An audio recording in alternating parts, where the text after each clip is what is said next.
Welcome back, kings and queens, and welcome if you're new here. My name is Hope King, and I'm the designer behind King's Designs MD.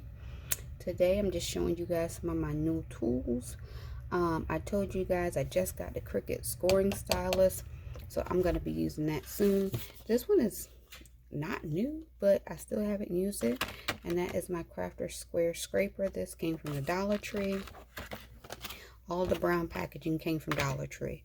This is another scraper kind of tool. Well, it's a spatula, so not a scraper. I guess that's just my language. But you use this to be able to peel things off of your mat, as opposed to the actual scraper tool that you use to be able to put down your adhesive vinyl. And then I have the craft picker, which is basically to be able to remove your vinyl. Now, I've been using that and I actually love it, so I'm just trying something new. But this is a dental tool that you can get out of the Dollar Tree toothbrush kits, and I don't know, I just like that. You like what you like.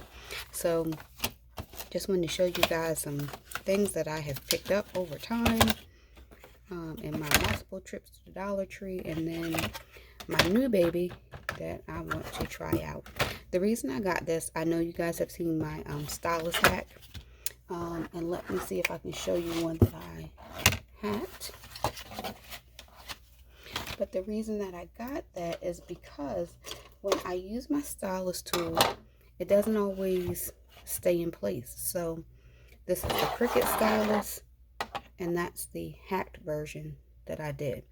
Now, when I use my hack version, it works well, but sometimes the pressure from the Cricut, when you push it down, you know, when it's in your machine, the machine is holding it, sometimes that pressure will push it back up.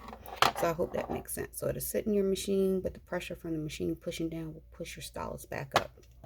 So this one actually clicks into your machine, so anytime there's pressure, it shouldn't be sliding it back up. And what that means is when this pushes back up, it's not actually scoring your paper. It may touch it lightly, but it's not scoring it with that deep indentation that you might see here with the pressure. Maybe you can see it, maybe you can't. But so that's the difference. So that's why I went ahead and invested in one of these. This was like $6 on Amazon. So I make a lot of cards. That's one of my favorite things to do. So it's definitely a worthy investment for me. It's also my favorite color, purple. So those are my new tools. I hope this helps somebody. Remember to like, comment, and subscribe. And you guys tell me what's your favorite tool, whether it's a Cricut tool or it's a Crafter Square tool. What's your favorite thing to use when you're you know, working with your cutting machine? Doesn't matter whether you have silhouette or something else, a brother scan and cut. Just let me know. I'm just curious what other people like to use. What's your favorite? Do you have recommendations on how you use certain tools? Let me know. Anyway, remember to like, comment, and subscribe. You guys have a great day.